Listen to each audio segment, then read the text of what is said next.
교회를 위한 기도, 첫 번째는 하나 되게 하소서. 예수님의 기도는 이제 아버지와 아들과 그 성령이 영광에 사역하는데 조금도 이견이 없이 다 이루어져서 이제는 영화로운 피날레가 남았다. 그게 1절에서 5절까지 얘기 아니었어요? 그리고 우리가 6절부터 어제 19절까지는 제자들을 위한 기도였습니다. 우리 그리스도인을 위한 기도, 예수님의 그 대제사장적인 기도. 또 많은 분들이 요한복음 17장 가장 좋아하는 성경이에요. 그렇게 나눔을 보니까 얘기해 주셔서 너무 좋았습니다. 우리 김흥성 목사님이 제가 뭐 대타라고 얘기는 했지만, 왜냐하면 대타 맞죠. 주일날 갑자기 제가 얘기했으니까. 그래서 오셨는데 성도들이 아마 본인은 편안하게 오셔서 본문도 그대로 가지고 말씀 주제도 그대로 가지고, 그래서 어떤 특별한 레시피를 이렇게 준비할 시간은 없었는데 우리 성도들이 또 김흥성 목사님을 사랑하고 또 우리 디아스포라 목사님들을 정말 이렇게 얘기해도 된다면 정말 애정하고 긍휼히 여기는 마음들이 또 있고, 또 말씀에 잘, 여러분은 아직 잘 모르시지만 말씀에 잘 훈련되어 계시기 때문에 말씀을 너무 잘 받은 거죠. 김웅서 목사님이 그러세요. 본인은 약간 죽순 느낌이었는데 그런데 너무 피드백들이 좋다는 거예요. 그러면서 역시 말씀에 잘 훈련이 되어 있어서 죽순 것은 아니고요. 우리 김웅서 목사님의 부르심과 교회에 대한 또 말씀에 대한 이게 너무 분명하기 때문에 이렇게 우러나오는 말씀들이 많아요. 그래서 편안하게 이렇게 하는 말씀들이 너무나 은혜되고 좋았습니다. 예수님은 그 한 사람 한 사람 그리스도인의 영광을 위해서 기도하셨고요. 오늘은 이제 20절에서 26절까지는 한 사람 한 사람의 제자를 넘어서, 그리고 그 복음의 엑기스를 담고 있는 사람들을 넘어서 그들을 통해서 믿는 사람들, 즉 이제 이루어질 그리스도 교회를 향해서 기도하고 있습니다. 20절 말씀 우리 같이 읽겠습니다. 내가 비옵는 것은 이 사람들만 위함이 아니요 또 그들의 말로 말미암아 나를 믿는 사람들도 위함이니. 아멘. 그리스도 교회를 위해서 기도하는데, 첫째로 예수님은 교회가 하나 되기를 위해서 기도하십니다. 우리 부목사님들이 오늘 응답 찬양을 후보곡을 몇 개 가져와 가지고 얘기해서 하나 된 교회인데 뭐가 좋을까요? 하면서 했는데 그 중에 하나가 주 안에 우린 하나. 그래서 내가 설교하려고 하는 게 정확하게 이게 아닌 거라고 제가 그랬어요. 그 찬양이 잘못됐다는 게 아니라 그 노래가 얘기하는 게 뭐냐면 주 안에 우린 하나 모습은 달라도, 그러니까 여러 가지 다르고 우리가 뿌리도 다르고 고향도 달라 성도 달라 그리고 신앙적인 컬러도 달라. 어떻게 다 획일화돼요? 유니포머티? 아니에요. 우리는 그런 똑같은 모습을 가진 게 아니라 각양각색이지만 그러나 모여서 하나가 되는 것을 말하는 거예요. 그런 식의 하나. 그런데 예수님이 말하는 하나는 그 하나가 아니 되는 거예요. 또 막 그 하나가 이 하나가 저 하나가 헷갈리는데, 예수님이 말씀하시는 하나는 불일치 중의 일치, 그런 게 아니고요. 다양성 속의 일치, 그런 거 아니고요. 다름 속에 서로의 공통분모, 그게 아니고요. 포용과 관용의 일치, 그게 아니라는 거예요. 이건 다 좋은 덕목들이에요. 그렇죠? 그러나 오늘 교회의 하나됨은 그런 게 아니에요. 왜냐하면 그런 불일치 중의 일치, unity of uniformity, in the uniformity, 그런 게 아니고 그런 거는 긴장 관계를 가져요. 긴장 관계를 나타내요. 그러나 예수님은 하나됨의 모델을 이미 보여주셨어요. 요한복음에서 13장 이후에 보면 여러분이 생각하기에는 늘 비슷한 아버지가 아들을 성령이 아들을 계속 비슷비슷한 얘기를, 영어 성경에 보면 the Father, the Son, the Holy Spirit 막 계속 반복되는, 도대체 무슨 얘기를 하시려고 하는 걸까요? 아버지와 아들과 성령이 하나 되는 모델입니다. 그런데 그 모델은 어떤 모델이냐면 그들은 조금도 이견이 없습니다. 조금도 다르지 않습니다. 그들은 어떻게 그럴 수 있을까? 누구도 자신을 조장하지 않습니다. 예수님은 그 말씀을 우리에게 얘기해 주고 있어요. 아들은 아버지가 자신을 사랑한 것 같이 그대로 또한 세상을 사랑했다, 그렇게 말씀하십니다. 아들은 아버지께서 하라고 주신 일을 그대로 했습니다. 자기의 소견대로 하지 않았고, 그래서 순종은 그의 양식이었습니다. 그게 여러분 눈에 들어왔나요? 그러면 성령은요? 성령은 아버지와 아들이 미처 못하는 것을 성령의 기질과 개성을 가지고 해내셨습니까? 아니요. 성령은 스스로 말하지 않았다, 그렇게 말씀하고 있어요. 오직 들은 것을 말하며 아들의 영광을 우리에게 그대로 전하셨습니다. 그렇습니다. 그래서 우리는 말씀을 그대로 전하는 것입니다. 그렇죠? 예. 말씀을 그대로 전하는 거예요.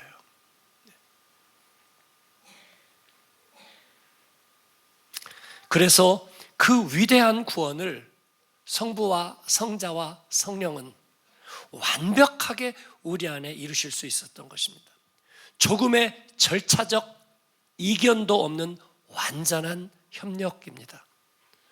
여러분이 또 막 물음표가 나오시려고 그러죠. 어떻게 세상에 그런 일이 있을 수 있삼나이까? 있습니다. 어디에서요? 수술실 안에서는 이러한 완전한 협력이 있어야 합니다. 그리고 잘 숙련된 수술 의사들, 조력자들 사이에서는 당연히 그러한 협력이 일어납니다. 지금 절개해 놓고 막 피가 콸콸 하고 있는데 거기에서 토론하고 있어요. 그래서는 안 되죠. 그래서는 안 됩니다. 그리고 그러지 않습니다. 또 이견이 없는 하나됨이 또 있습니다. 장인들의 섬세하고 숙련된 손질이 그렇습니다. 구두를 만드는 명가에서 구두를 만드는 수제품 구두를 만드는 과정들, 가죽을 무두질하는 과정으로부터 시작해서 그 모든 과정, 거기에 참여하는 장인과 도제들이 이견이 없이, 절차적인 이견이 없이 완벽하게 하나됨으로 그 과정과 공정을 수행해냅니다. 이것이 하나됨입니다. 거기에서 명품이 나오게 되는 거예요. 완벽한 연주를 만드는 일도 그러합니다. 100여 명의 풀 오케스트라가 거기에서 각각 다른 소리를 내는 것 같지만 완벽한 오케스트레이팅이 거기에서 일어날 때 이견 없는 하나가 되는 것입니다. 어느 누구도 자기를 스스로 주장하지 않고 지휘자의 손가락 마디와 정말 머리칼 하나가 움직이는 것에 반응하면서 모두가 하나로 오케스트레이팅을 해내는, 거기에는 하나됨이 있는 것입니다. 주님이 교회를 통해서 이 세상에서 하시려는 그 구원 사역도 역시 그렇게 섬세하고 완벽하게 일치되고 조율된 사역입니다. 또 하나 있습니다. 전투 조직이 그렇습니다. 전투에서 승리하기 위해서는 명분과 사기와 그리고 서로의 생명을 서로에게 위탁한 그런 하나됨이 있어야 되는 줄 압니다. 그렇지 않으면 적전분열이라고 얘기하죠. 싸움은 하나만화입니다. 하기도 전에 이미 명분에서 져버린 거죠. 나폴레옹의 러시아 침공에서 수많은 불란서의 젊은이들이 목숨을 잃는데 명분에서 이미 져버립니다. 독일이 패망하기 시작할 때 그들은 명분에서 졌고요. 그래서 하나됨의 목표를 더 이상 갖지 못합니다. 그래서 질 수밖에 없는 거예요. 사랑하는 여러분, 그리스도께서 성령과 함께 교회와 성도를 위해서 일하십니다. 우리가 기도하고 말씀을 전하면 우리는 세상의 피드백에 따라 멸시를 당하기도 하고 열매를 얻기도 하고 하는 게 아닙니다. 우리가 선포하면 뒤에서 지원 부대가 있는 것입니다. 예수님께서는 자기가 부활하셔서 우리의 둘째 부활이 있기까지 모든 통치와 모든 권세와 능력을 멸하신다고 말씀하셨어요. 그래서 전방과 후방에 이견이 없는 것입니다. 자기를 위해 존재하는 자가 없고 이 악과의 싸움, 공중권세와의 싸움에서 우리는 일치된 싸움을 벌이는 줄로 믿습니다. 그래서 잘 모르겠거든 우리는 하나입니다라고 말해버리세요. 할렐루야. 목사님하고 저는 달라요. 의견이 달라요. 그렇게 말하지 않게 되기를 만번 축복합니다. 그것은 우리가 서로 다른 가운데 하나됨을 추구하는 지성적인 교회라는 것을 말해주는 게 아니고요. 우리에게는 절차적인 하자가 있다는 것을 말해주는 거예요. 그래가지고는 한 생명을 구원할 수 없는 줄로 믿습니다. 그렇습니다. 점장이 좀 이상해도 그 말대로 커피를 만들어야 됩니다. 그 밑에 바리스타가 매일 자기 레시피를 거기다가 주장하면 안 되는 줄 압니다. 목회자가 조금 부족하다는 건 여러분도 알고 저도 알아요. 그런데도 여러분 하나가 되어서 우리가 이 싸움을 주님과 함께 이겨나가기를 축복합니다. 주의 교회는 그런 것입니다. 어느 큰 교회가 어려움이 있었는데 한국에서 그 어려움이 뭐냐 그랬더니 누군가 그렇게 표현했어요. 안수 집사의 난이래요. 내가 뭐 홍경래의 난 이런 건 들어봤어요. 근데 안수 집사의 난은 또 뭐예요? 무슨 난이에요? 이의 있습니다 했어요. 의분을 참지 못해서 교회의 중견 성도들이 들고 일어났어요. 정의의 이유가 있었을 거라고 생각합니다. 그러나 그들은 완벽한 오케스트레이팅에서 실패한 거예요. 장인의 완벽한 하나된 공정에서 실패한 거예요. 에클레시아 밀리탄트, 전투하는 교회에서 실패한 거예요. 우리는 한 목소리로 가기를 원합니다. 교회에 예스맨만 있어야 되느냐고요? 뭐라고 대답할 거예요? 예스. 예스맨만 있습니다. 교회에는. 그렇습니다. 하나님 앞에서 우리는 같은 깃발, 같은 색깔, 그리고 같은 목표, 같은 스피릿, 같은 구호로 가는 거예요. 아버지와 아들과 성령 사이에 매번 삼급심이 모여가지고 서로 토론하지 않았다는 거예요. 여러분, 그들은 창세전부터 하나의 영광을 가졌어요. 예수님의 기도는 그거예요. 나의 영광은 무엇이냐면 창세전에 아버지와 내가 함께 있을 때 가졌던 그 영광, 그 영광으로 이제 나를 영화롭게 하옵소서. 그 말을 아버지가 와 많이 컸네, 당돌하구나 라고 받지 않으셨습니다. 이것은 너무나 당연한 것입니다. 너무나 당연한 것입니다. 그래서 우리 장로님들의 한 분이 하는 얘기는 저의 얘기가 되는 거예요. 저의 얘기는 장로님들의 얘기가 되는 거예요. 우리 안수 집사님들은 뭔가 마음에 안 드는 게 있는데도 말을 못하고 계시는 분들이 아니고 그분들이 하는 얘기가 우리 얘기가 되는 거예요. 지난번에 김성태 집사님이 기도하면서 한 해를 쫙 리뷰했는데 그거 그냥 송구영신 때 틀면은 송구영신이 되는 거예요.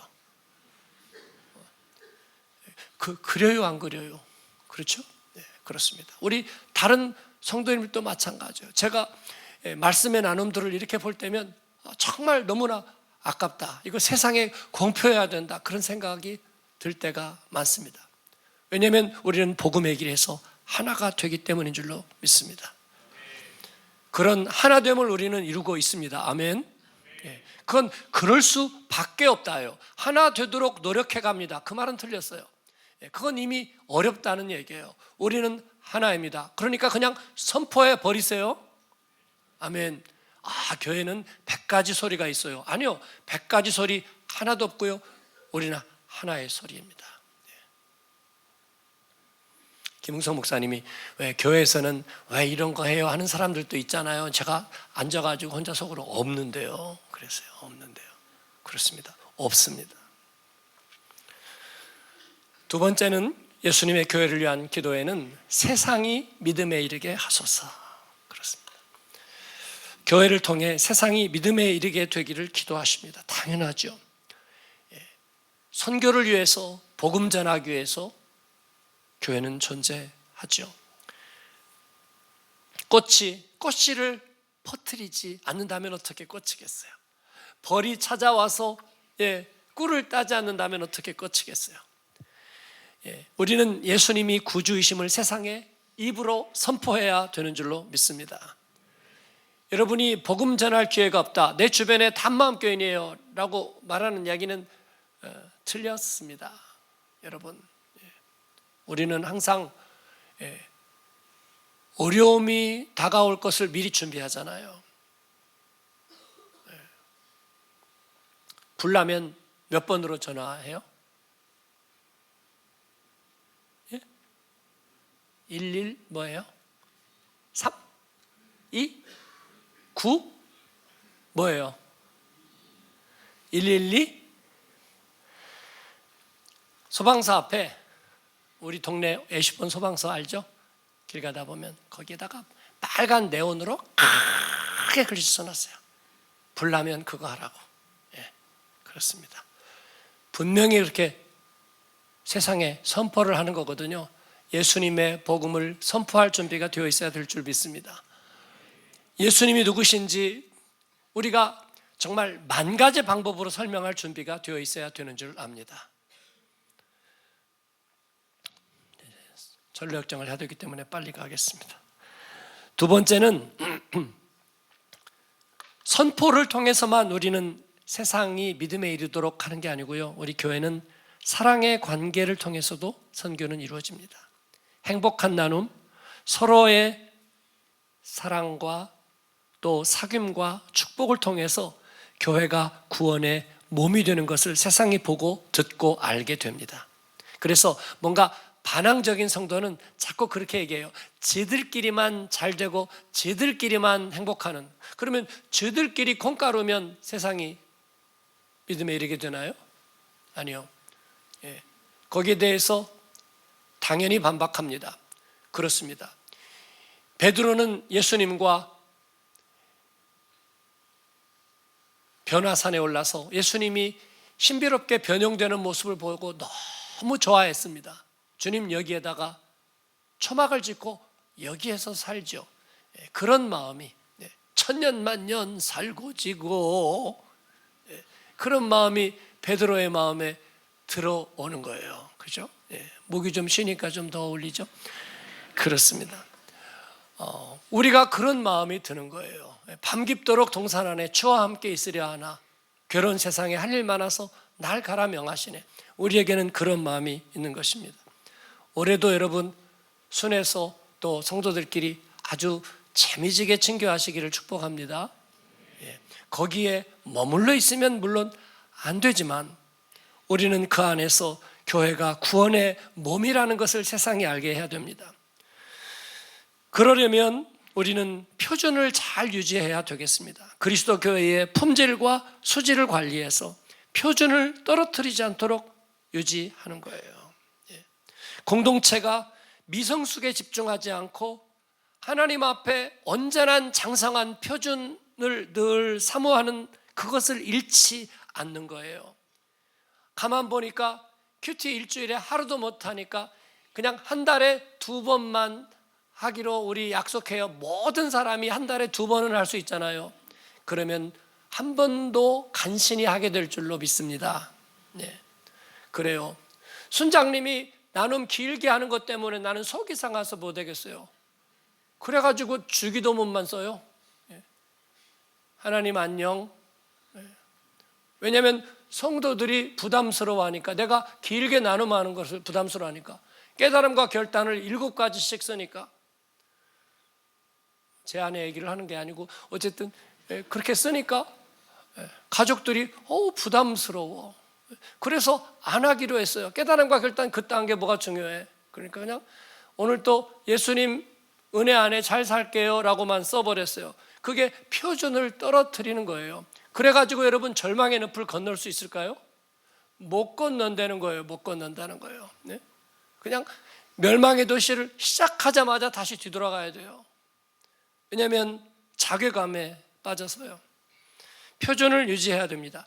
오해는 하지 마세요. 제가 길게 하자고 지금 캠페인하는 거 아니잖아요.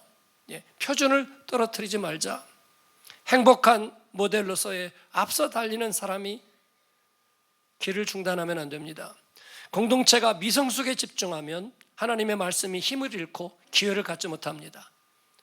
그러면 우리도 어느새 세상처럼 뒷담화, 부정적인 비판, 시기, 용서하지 못한 마음, 쓴뿌리, 자기 자신에게 탐욕과 이기심에 몰두하는 하나도 다를 것 없는 존재가 되어버립니다.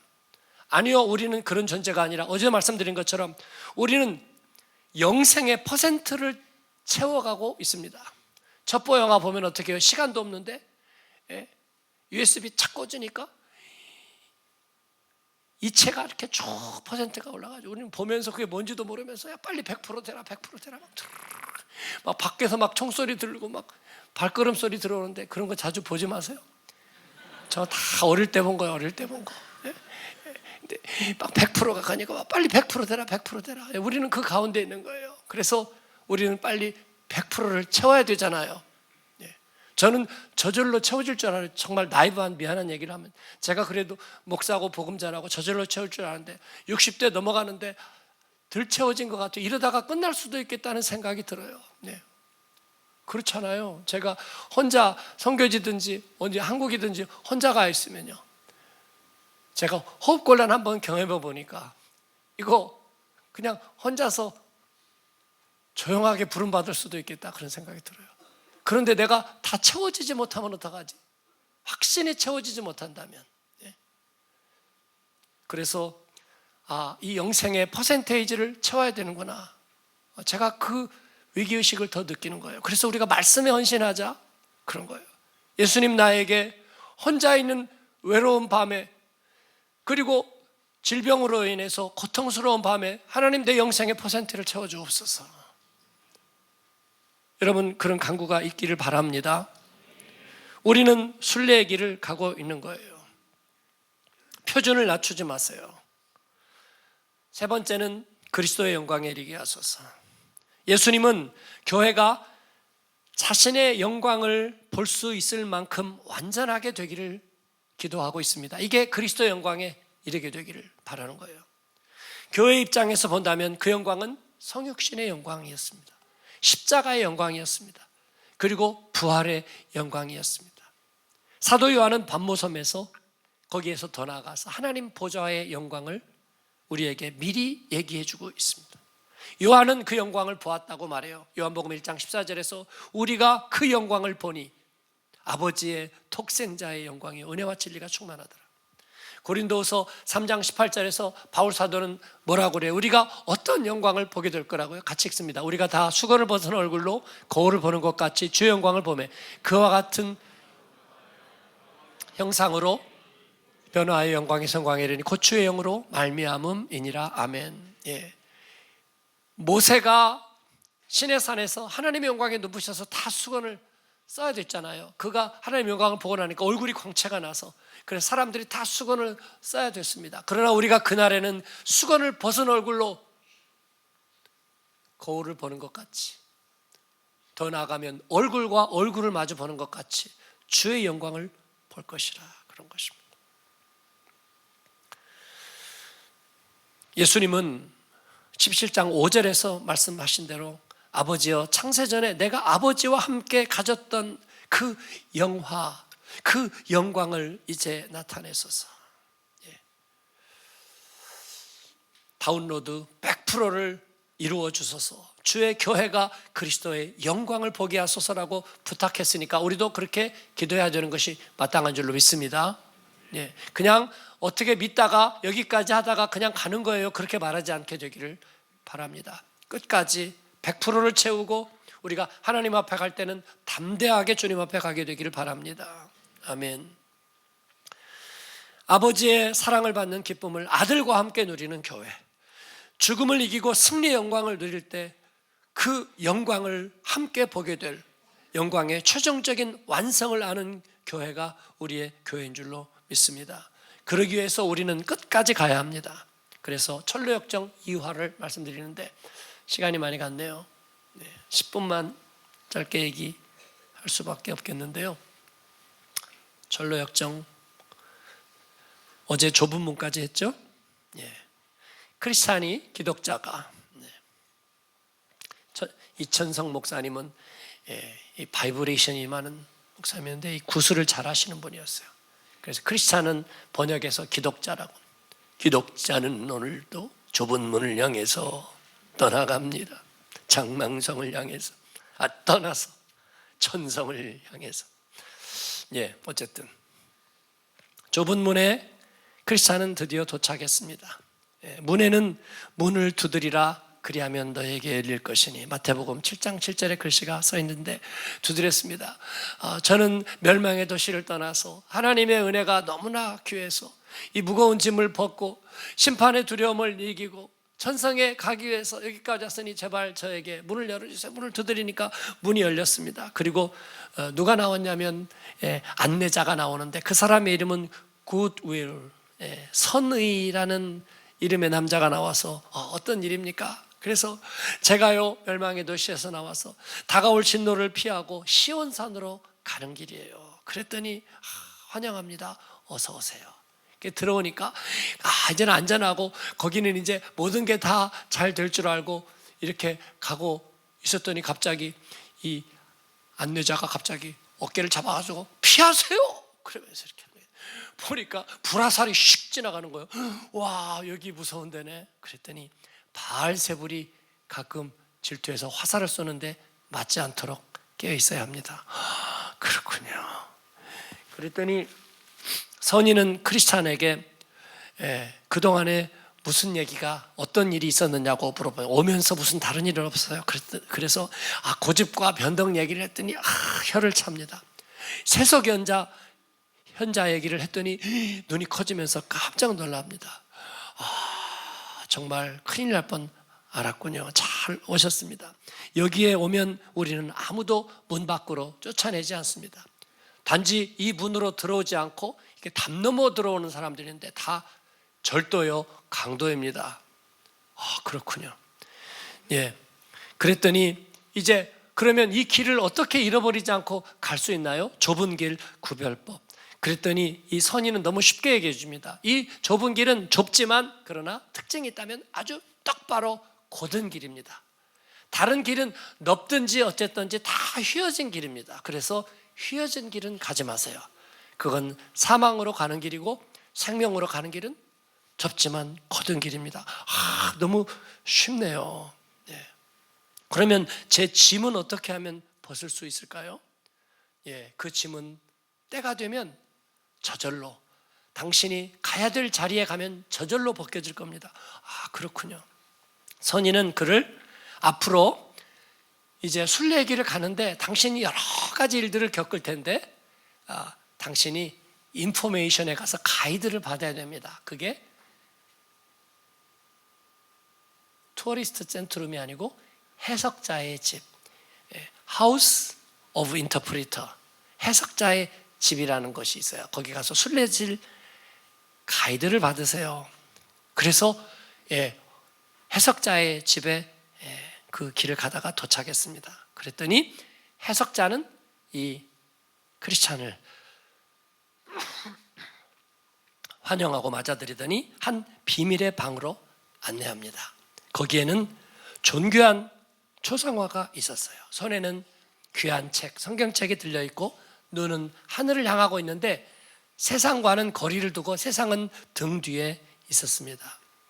그가 누구냐는 질문에 해석자는 그는 복음으로 자녀를 낳는 해산의 수고를 하겠다고 했던 위대한 복음의 사람입니다.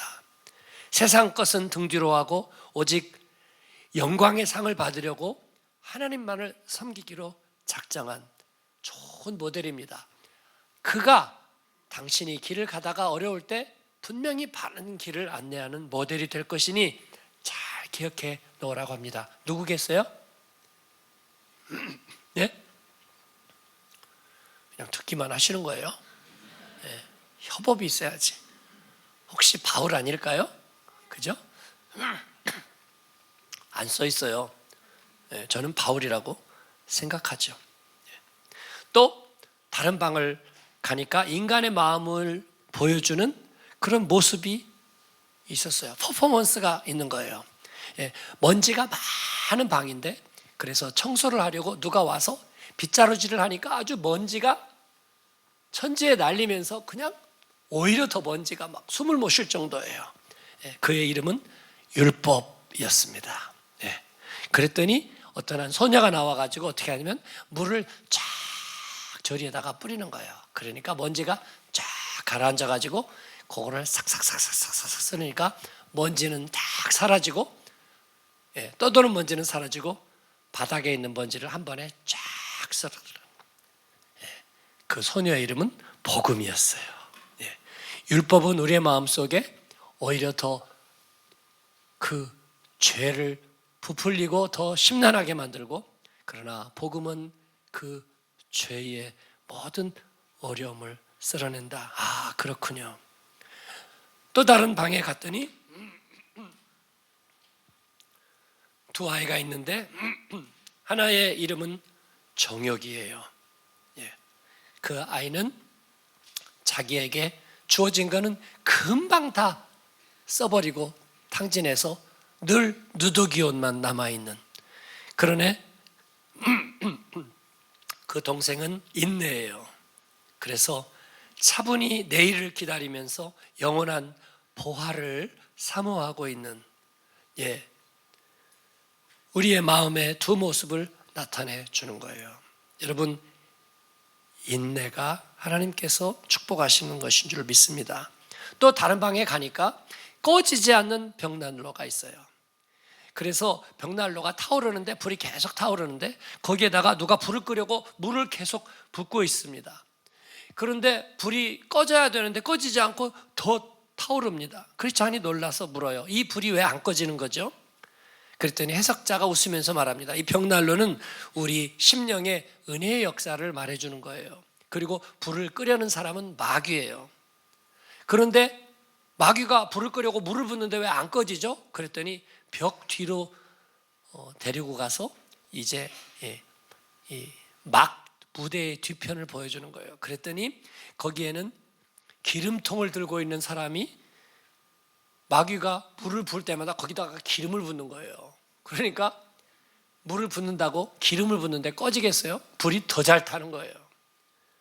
그는 그리스도였습니다.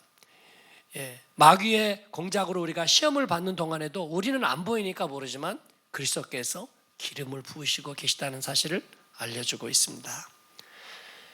해석자는 또 아름다운 궁전으로 안내하는데 거기에는 궁전에는 모두 금빛 옷을 입고 거닐고 있는 무리들이 있었습니다. 사람들이 그 궁전에 들어가고 싶어서 궁전 문 앞에 다 모여 있는데 못 들어가요. 왜냐하면 칼을 찬 용맹한 군사들이 못 들어오게, 무조건 못 들어오게 지키고 있어요. 그랬더니 어떤 사람이 가서 궁전 문 앞에 있는 그 접수대에 가서 자기 이름을 쫙 적더니 자기는 들어가겠다고 칼을 들고 들어가니까 군사들이 일제히 그 사람을 공격하는 거예요. 그는 뒤로 밀리면서도 용감하게 그 무장 군인들에게 돌진해서 상처를 입으면서도 저지선이 있는데 저지선을 간신히 돌파했어요. 저지선을 돌파하니까 군인들은 더 이상 그를 해치지 않고 일제히 박수를 치고 금빛 옷을 입은 사람들이 기뻐하면서 소리를 지릅니다. 들어오라, 들어오라, 영원한 영광을 얻으리라. 무슨 말씀이 생각나세요? 예수님이 세례 요한의 때로부터 천국은 침노하는 자들의 것이다. 용기 없이 무기력하게 늘 자기 상처만 기억하면서 앉아있는 사람은 천국을 차지할 수 없는 거죠. 천국은 침노하는 사람, 침노하는 여러분 되기를 바랍니다. 용기를 갖고 있는 그는 들어갑니다. 이제 크리스찬이 고개를 끄덕입니다. 또 어떤 칠흑같이 어두운 방에 갔더니 쇠창살 안에 갇혀있는 남자가 있었습니다. 그런데 그는 아무 희망이 없어 보였어요. 궁금해하는 크리스찬에게 그 사람은 그렇게 얘기합니다. 한때는 누구나 인정하는 훌륭한 신앙인이었대요. 은혜를 받은 사람이었대. 근데 지금은요? 지금은 절대로 빠져나갈 수 없는 쇠창살 안에 갇혀 있습니다. 어쩌다가 그렇게 됐나요? 정욕에 이끌려서 은혜를 저버리고 말씀의 빛과 하나님의 선하심을 거역하는 죄를 지었대요. 예수님은 70번에 7번이라도 용서해 주지 않나요? 그런데 하나님은 그가 회개하는 것을 거부했대요. 왜요? 성령을 근심케 하는 죄를 지었기 때문에, 성령을 거스리는 죄를 지었기 때문에 그는 더 이상 사함받지 못한다고 합니다. 그래요? 그러면 은혜를 사모하면 되잖아요. 그가 어두운 표정을 얘기해요. 나는 은혜를 사모하는 마음도 사라졌어요. 그래서 나는 은혜를 받을 수가 없어요. 하나님은 저의 회개를 거부하셨습니다. 그는 그렇게 말하는 거예요. 저는 그분을 십자가에 또다시 못 박는 몹쓸 짓을 저질렀습니다. 저는 은혜의 성령을 욕되게 한 자입니다. 그분의 말씀이 더 이상 믿어지지 않습니다. 영원한 불행 속에서 나는 어찌해야 될까요? 여러분, 제가 세 번째 은혜는 없다고 말씀드리는 거예요. 저나 우리 사역자들이나 제자 훈련하신 분들이 실족하면 마귀가 되는 길 위에는 방법이 없는 거예요. 영생의 비밀을 알았잖아요. 그런데 영적 습관에서 멀어지고 마음이 무정하여지면 다시는 돌아올 길이 없는 거예요. 또 다른 방에 갔더니 막 잠에서 깨어난 사람이 부르르 떨고 있습니다. 왜 그러냐고 그랬더니 간밤에 꿈을 꾸었는데, 나 어젯밤에 잘 때 한 꿈을 꾸었네. 무슨 꿈을 꿨어요? 하늘이 칠흑같이 어두워지더니 무섭게 천둥과 번개가 치고 구름이 무서운 속도로 몰려왔습니다. 그 구름 위에서는 불이 타고 있었습니다. 요란한 나팔 소리가 울려왔는데 구름 위에 수많은 천국 시민들이 있고 그 가운데 앉아 계신 한 분이 마치 재판장처럼 앉아 있었습니다. 그에게서는 불이 나오고 모두가 불길에 쌓여 있는 것 같았습니다. 그 재판장인 분이 소리를 지릅니다. 일어나라 죽은 자들이여. 그랬더니 무덤이 열리면서 죽은 자들이 일어나서 나왔고, 구름에 앉은 분은 책을 들고 그들을 심판하며 명령합니다. 가라지와 쭉정이와 지푸라기는 모두 모아 불못에 던져라. 그리고 또 알곡은 모두 다 곳간에 모여 드리라고 명령합니다. 많은 사람들이 구름 위로 들려 올라갔지만 자기는 올라가지 못했습니다. 죄가 생생하게 기억나고 그래서 부끄러워서 숨고 싶었는데 구름 위에 앉은 분이 자기를 불꽃같이 주시한다는 걸 깨닫고 너무나 두려워서 잠에서 깨었습니다. 크리스찬이 묻습니다. 그 꿈이 왜 그렇게 당신에게 두려웠나요? 그 남자가 대답하기를, 심판의 날이 분명히 있다는 것을 그 꿈이 보여주는데 저는 전혀 준비되지 않았다는 것을 알았습니다. 여러분은 준비되셨습니까? 준비되셨나요, 여러분? 준비해야 합니다. 준비해야 돼요. 저는 저절로 준비되지 않는다는 걸 알았어요. 신학교 어떻게인가 댕기면 준비되겠지? 아무도 준비해 주지 않았습니다. 신학교 댕겨도요. 누가 저를 전도사라고 부르면 준비된 줄 알았어요. 우리 권사님이 전도사님 그러면 준비되는 줄 알았어요. 아니요, 한 개도 준비되지 않습니다. 준비해야 될 줄로 믿습니다. 크리스찬은 다시 떠날 차비를 합니다. 이곳에서 본 것을 나는 결코 잊지 못하리라. 나를 깊이 위로한 광경과 나를 두렵게 만든 광경들, 이제 내가 시작할 순례의 길에서 나를 단단히 붙잡아 주리라 믿네. 많은 교훈을 얻고 해석자의 집을 떠나 다시 길을 가는 크리스찬이 가다 보니까 오르막길이 나왔습니다. 오르막길, 아주 끝없는 오르막길인데 양쪽에는 담이 쳐져 있고 그 담의 이름은 Salvation, 구원이었어요. 구원의 담이 쳐 있는 거예요. 그래서 그 구원의 길을 떠날 수는 없어요. 오르막길이지만 가야 되는 거예요. 등에 짐이 무거워서 가파른 언덕을 오르는 일이 힘들었지만 마침내 언덕 위에 도달했습니다. 그랬더니 거기 뭐가 있었을까요? 십자가가 있었습니다. 십자가가 서 있고요. 그 십자가 아래는 무덤이 하나가 있는 거예요. 십자가 아래에 도착해서 십자가를 이렇게 바라보고 있는데 갑자기 어깨가 느슨해지면서 등에 짐이 떨어져 나갑니다. 할렐루야. 그리고 무덤 안으로 그 짐이 굴러 들어가는 거예요. 크리스찬은 너무나 기뻐서 십자가를 바라보았습니다. 바라보기만 해도 짐이 완전히 벗겨져 나갔다는 사실이 놀라워서 눈물이 뺨을 적셨습니다. 주님의 은혜가 참으로 감사합니다. 울고 있는데 천사 3명이 그에게 다가오는 거예요. 그들은 한결같이 평안할지어다. 평안의 인사를 건네고 첫 번째 천사는 당신에게 준 선물, 당신의 죄가 사해졌습니다 라고 선고해요. 두 번째 천사는 크리스찬의 누더기 옷을 벗기고 새 옷을 그에게 입혀 주었습니다. 세 번째 천사는 그의 이마에 구원받은 표를 하고 봉인된 두루마리를 주었어요. 두루마리, 글을 쓴 두루마리, 거기에는 구원의 복음이 적혀 있고 약속의 성령으로 인쳐놓은 씨를 한 두루마리였습니다. 순례의 길에서 읽고 천국문에 가게 될 때 이것을 징표로 제시해야 된다고 말합니다. 그는 너무나 기뻐서 하나님의 은혜가 귀하네, 귀하네. 찬양을 부르면서 길을 가는데 길가에 남자 3명을 만납니다. 그 사람들은 족쇄를 다 차고 길가에 누워서 잠들어 있었습니다. 그들의 이름은 단순, 심플, 나태, 슬로스, 거만, 프리썸션이라는 3명의 남자였어요.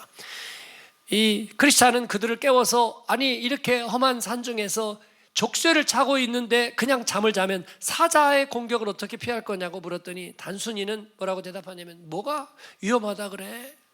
나태는 쓸데없는 소리다, 잠을 잘 거야. 거만이는 내 문제는 내가 알아서 할 거니까 당신은 신경을 꺼요. 그들의 그 무례한 태도에 놀라서 크리스찬은 그냥 길을 또 갑니다. 좁은 길을 넘어서 좁은 길을 따라가는데 담을 넘어오는 2사람이 있었어요. 담 넘어오는 사람, 월담의 달인 2사람이 나타나는데 그 사람의 이름은 허례와 위선이었어요. 허례는 포멀리스트, 위선은 히포크리시. 2사람은 좁은 문을 통과하지 않고 그냥 들어온 거예요. 들어왔어요. 좁은 문을 통해 들어오지 않으면 절도요 강도라는 그 말씀을 그들은 우습게 여겼습니다. 크리스찬이 아니 여기로 들어오면 안 되는데요 그랬더니 우리도 1000년 동안 우리가 지켜온 룰이 있어 걱정하지 말고 당신 앞가림이나 잘하라고 또 조롱합니다. 이 좁은 길은 어디로 이어지느냐면 곤고의 산으로 이어지고 정상으로 가는 길의 이름은 고난, difficulty였습니다.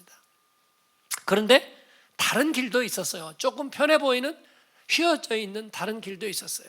그 길의 이름은 위험, 데인저와 멸망, 디스트럭션이었습니다. 그런데 휘어진 길은 가지 말라고 그랬잖아요. 크리스찬은 샘에서 목을 축이고 노래하면서 고난의 고든 길을 오릅니다. 좀 지나면 너무나 가파라서 무릎으로 기어가고 아슬아슬 해야 되지만 그래도 다른 길이 없기 때문에 길을 오르는데 이 허례와 위선은 곁길로 가는데 명수인지라 딱 보니까 벌써 2갈래 길이 양쪽으로 있는데 그 길이 좋아 보이거든요. 그 길로 갑니다. 한 사람은 위험이라는 길에서 길을 잃고 사라져 버렸고 또 한 친구는 멸망이라는 길에서 넘어져서 사라져 버렸습니다. 크리스찬은 산에 오르다가 겨우 기어가야만 되는 데까지 올라가다가 너무나 힘들었어요. 그런데 거기에 쉬어가는 정자가 있는 거예요. 그래서 거기에서 잠에 빠졌습니다. 단잠을 자는데 자는 동안에 두루마리를 툭 떨어뜨렸어요. 자다 보니까 깨어라! 게으르지 않은 개미에 가서 배워라! 그 소리가 들리는 거예요. 깜짝 놀라 일어나니까 벌써 밤이 돼버렸어요. 산에 가야 되는데 밤이 돼버렸거든요. 그래서 불이 나게 산꼭대기로 막 밤중에서 올라가고 있는데 반대편에서 2사람이 허둥지둥 돌아옵니다. 그들의 이름은 한 명은 겁쟁이, 티모러스, 그리고 또 하나는 불신, mistrust였습니다. 그들이 왜 돌아오느냐? 돌아오면 안 돼요. 이 길은 되돌아가는 길이 아니에요. 되돌아가면 안 돼요. 뒤돌아보면 안 돼요. 그랬더니 그러나 사자 2마리를 만났는데 자기를 죽이려고 해서 우리는 갈 수가 없어요. 사자 2마리가 이 좁은 길에 사자 2마리가 있다는 거예요. 크리스찬은 어디 간들 안전하겠습니까? 저 너머에는 영생이 있지 않습니까? 권했지만 그들은 왔던 길로 돌아가 버렸어요. 그 순간에 그는 두루마리가 없다는 걸 깨달았어요. 큰일 났다. 대낮인데 잠을 자다가 내가 소중한 천국문의 징표를 잃어버렸구나. 놀라서 왔던 길을 되돌아가서 잠을 잤던 정자에까지 가서 하나님 앞에 무릎 꿇고 회개하는데 거기에 두루마리가 있다는 걸 알았습니다.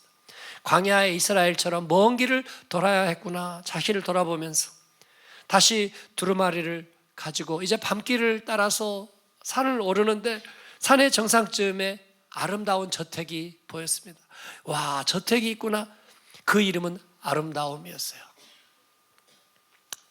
그런데 그 저택에 들어가려고 하는데 그 2 겁쟁이가 얘기했던 대로 사자 2마리가, 무서운 사자 2마리가 그 좁은 길의 양쪽에 있는 거예요. 겁이 덜컥 나서 돌아오려고 하는데 그 문지기가, 파수꾼이라는 이름의 문지기가 그 저택 앞에 서 있다가 호통을 치는 거예요.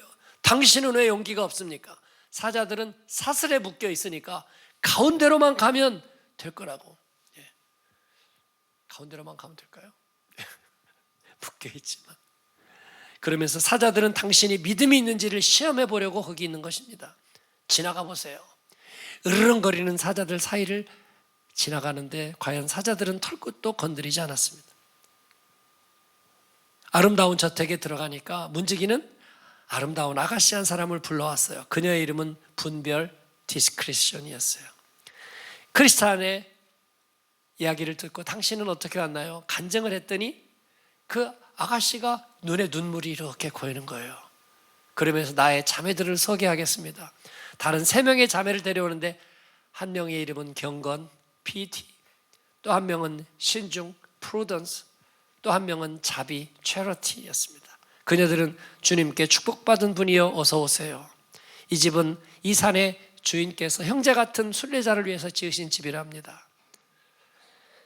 크리스찬은 지난 이야기들을 그 자매들과 나눴습니다. 전도자가 어떻게 자기를 좁은 문으로 보냈는지, 해석자의 집에서 가이드를 어떻게 받았는지, 은혜와 은혜 아닌 것을 어떻게 거기서 깨닫게 되었는지, 십자가에서 죄의 짐이 풀리는 감격이 있었는지, 천사들이 자기의 이마에 표를 해주고 봉인된 두루마리를 갖게 되었는지를 얘기합니다. 자매들은 물어봐요. 떠나온 고향이 그립지 않으세요?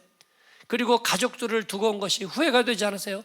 당신이 정말 잘했더라면 가족들도 따라오지 않았을까요? 라고 물어보는데 크리스찬은 그 시험을 통과하죠. 그 인터뷰를 통과하죠. 아니요, 저도 부족하지만 저는 후회하지 않습니다. 저는 더 좋은 본향을 사모하거든요. 저녁 식사 내내 대화를 나누면서 자매들은 그 산의 주인이 누구인지, 그는 그리스도입니다. 그리고 그의 위대한 믿음에 전에 있었던 후예들이 어떻게 살았는지를 얘기해 주면서 무기고로 데리고 가요. 무기고로 갔더니 그곳에는 순례자들을 위해서 마련해 놓은 검과 방패와 투구와 호심경과 전투화 모든 것들이 준비되어 있었어요.